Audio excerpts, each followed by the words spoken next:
Good morning, everybody. Welcome to the formal opening of the first working session of the Citizens' Assembly on Advancing Gender Equality. I'd like to welcome our observers and members of the media and everybody who's following us through the live stream on the web. You're all very welcome to follow our proceedings. All of our public sessions are going to be live streamed so that you can follow in real time the work of this Assembly, and anyone who is interested can have all the information on the presentations and the texts on the Citizens' Assembly website. Today, we've planned our work around the part of the Oireachtas resolution that invites us to bring forward proposals, and I'm going to quote from the resolution, proposals that challenge the remaining barriers and social norms and attitudes that facilitate gender discrimination towards girls and boys, women and men. To provide us with the necessary factual information to make sure that we can have informed discussion among ourselves, we're first going to hear a presentation from Elaine O'Mahony of the Central Statistics Office, and Elaine is going to speak on gender in Ireland, some key facts. Following Elaine's presentation, we will have a break for coffee, and then we'll go into private session in roundtables until 12 o'clock. So I look forward now very much to hearing Elaine's very interesting presentation, and I'd ask you to welcome Elaine from the Central Statistics Office. Thank you.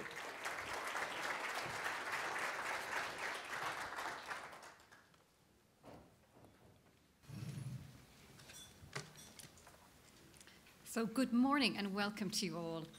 My name is Elaine O'Mahony and I work in the Communications Department of the Central Statistics Office. Oops, I'm on the wrong slide there. There, sorry about that. So, who are the Central Statistics Office? Well, we are the national statistical agency responsible for gathering the facts around Ireland's economy and society. Now, we're an independent body, and our job is to provide the country with high quality and trustworthy information so that we, as a country, can make better decisions for us all. Now, our data comes from a number of different places. We conduct surveys with householders and businesses. We also conduct a census every 5 years, and I'm sure you're all familiar with our census. And we also use data or information that's already available to produce statistics that are important to society. Now, one of the areas that we've produced statistics on is around gender in Ireland. Now, this morning, you should have received a copy of our Women and Men in Ireland statistical publication, which includes many different topics on aspects of gender in Ireland. Now, there's an awful lot of in-depth information in that report. So today I'm going to walk you through some of the interesting findings on gender that are relevant to your work as part of the Citizens' Assembly. And those topics are paid work, home, family life and caring for others, education, and politics and public life. Now, before I start, I want to let you know that I've brought some of my colleagues who are statisticians from the Central Statistics Office with me here today, and they are Kieran Culhane, Helen Cahill, Emma Hogan and Ivo Regan. And they'll be able to talk to you later this morning if you've got specific questions around this presentation or even around the publication in front of you there today. So let's start with the first topic, paid work. So what do we know about, at a high level, about paid work in Ireland? Well, we know that employment rates are higher for men. We also know that the labour force participation rate, which I'll explain to you in a moment, is also higher for men. And we know that men work longer hours and they also earn more. So now let's delve into the data. Now, this interesting chart shows employment rates for men and women in Ireland and in the EU between 2009 and 2019. So, looking first at the rates in Ireland, we can see that employment rates dropped during the recession but have since recovered. The rate for men, which is the solid green line on the chart, dropped from about 69% in 2009 to about 63% in 2012, before rising to about 75% in 2019. The employment rate for women in Ireland, and that's the solid purple line on the chart, followed a very similar pattern, dropping from about 59% in 2009 to about 56% in 2012, before rising to nearly 64% in 2019. Now, what's really clear, though, is that there's a definite gender gap in employment rates for men and women. In 2019, the employment rate for men was nearly 11 percentage points higher than the rate for women. And what's also interesting about this graph is that employment rates for men and women in Ireland are very similar to the average EU rates. Now, this slide looks at the participation rate in the labour force for men and women by age. Now, the labour force, which I'm sure you're all aware, is all of those who are employed or unemployed. And the participation rate then is the number of people in the labour force as a percentage of total population aged 15 or over. So apart from the youngest people aged under 20, all the age groups show higher labour force participation rates for men. And again, men are in green on the chart, while women are in purple. Now, the difference is small for those aged 20 to 24. It's only about 3 percentage points. But there is a gap of about 12 percentage points for men and women aged between 25 to 34 and 35 to 44. The gender gap widens to about 16 percentage points for those aged 45 to 54 and about 19 percentage points for those aged 55 to 59. Now, what we're likely to be seeing here is the effect of having children on the working patterns of women. Now, this next slide looks at hours worked by gender. So you can see the number of hours worked along the x-axis and the percentage of men and women along the y-axis. You can see from the graph that men work longer hours than women in paid employment. Again, you can see men in green and women are in purple on the chart there. And we can see that about 22% of men and only about 6% of women worked 45 hours a week or more. About 31% of men and 18% of women worked between 40 to 44 hours a week. At the other end of the chart, we can see that about 6% of men and 18% of women worked for 20 to 29 hours a week.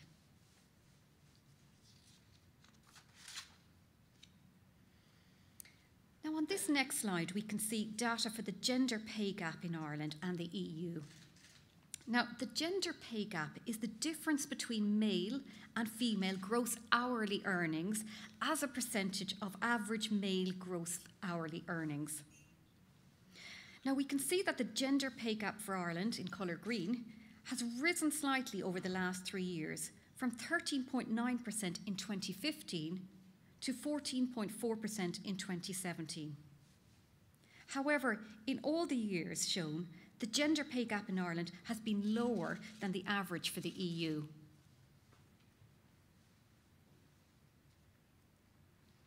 Now, this interesting slide shows gender segregation in some occupations. From the chart, we can clearly see that trades and IT and computing, most workers are men, and that's the solid green line on the chart. On the other hand, in primary teaching, nursing and retail, most workers are women, and they're represented by the purple on the chart. In the middle, we can see that professional occupations such as accountancy, law and medicine are close to equal.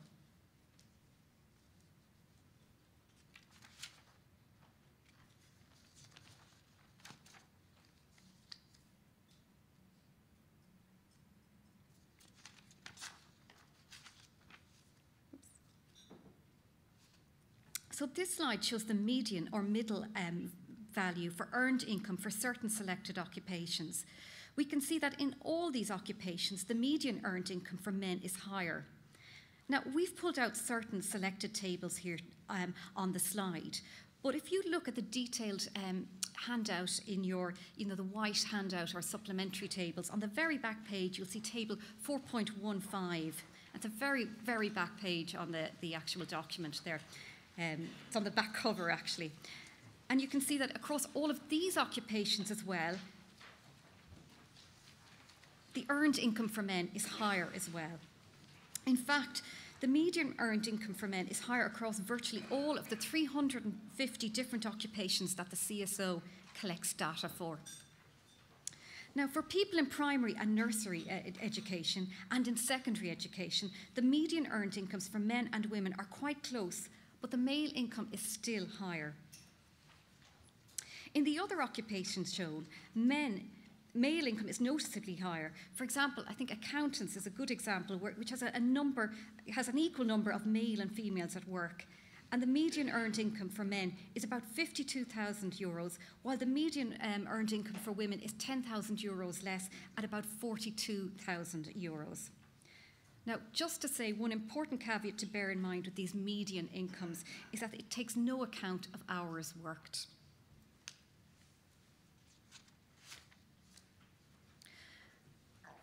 So next, let's explore the topic of home, family and caring for others. So what does the data tell us at a high level? Well, we know that most of those looking after the home and family are women, but the number of men is rising, and we know that most lone parents are women. So again, let's delve into the data. Now, this slide shows the numbers of men and women at work and looking after the home or family in 2009, and that's red in the chart, and 2019, which is blue in the chart.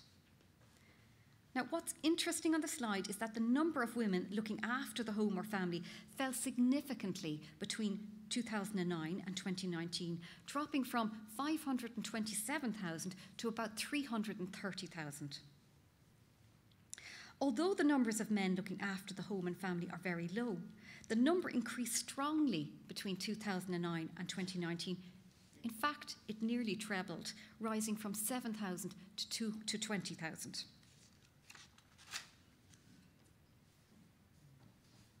Now, this slide shows the number of lone parents and also the at-risk of poverty rate for lone parents. So a lone parent is defined as persons living as lone parents with at least one child less than 20 years of age. Now, from the left-hand chart, we can see that most lone parents are women, and there are about 143,100 women who are lone parents, compared to about 24,000 men. Now, on the right of the chart, you can see the at-risk of poverty rate of lone parents. So you can see the rate for Ireland is in green in the chart, and the rate for the EU is in blue.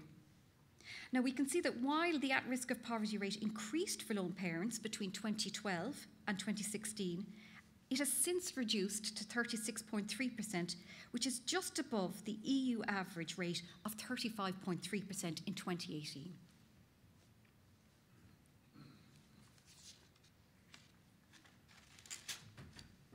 So now let's move on to the topic of education. So what do we know at a high level about education, statistics and gender? Well, we know that women are more likely to have a third level education, and men have higher earned incomes across all levels of education. So looking closely at the data then, this slide shows the percentage of men and women by level of their education. We can see that women are more likely to have a third level education. In 2018, about 47% of women had third level education compared to about 39% of men. Men are more likely not to have a higher secondary level education or above. The highest education level for about 16% of men was lower secondary compared to about 10% of women.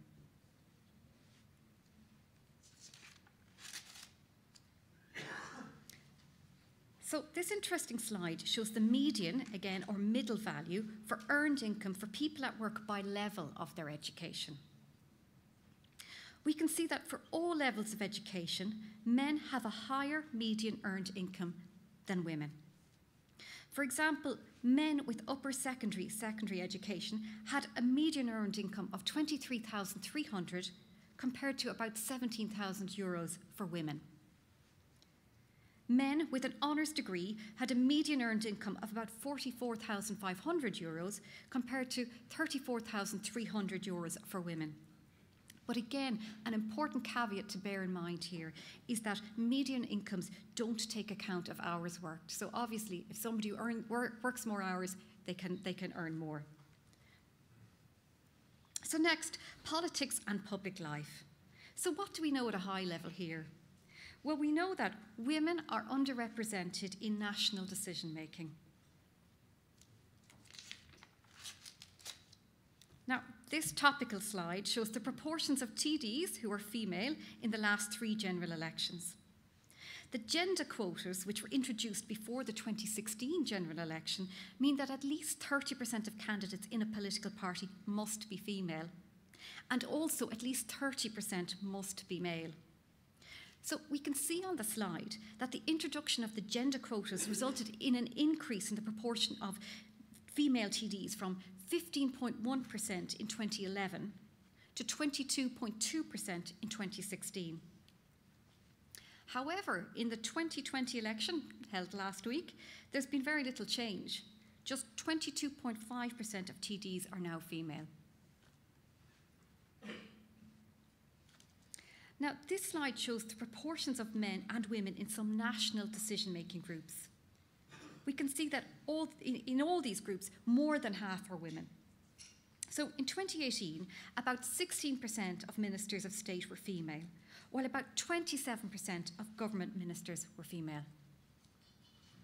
In the Seanad, 30% of senators were female, while about 41% of people on state boards were female.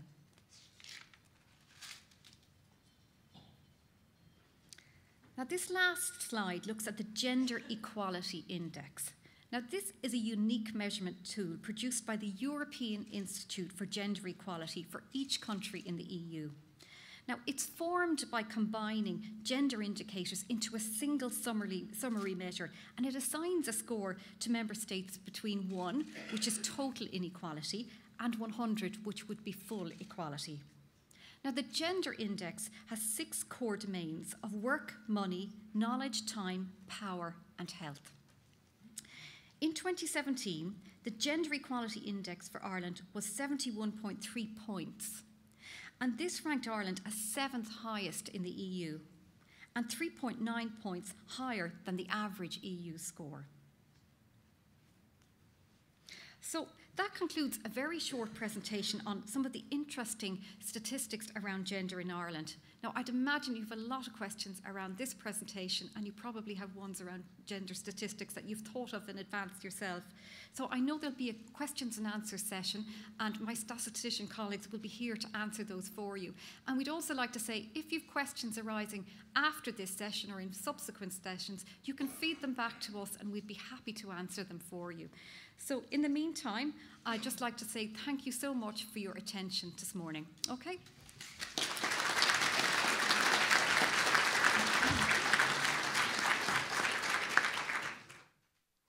Thank you very much, Elaine. That was fascinating information in a very short space of time.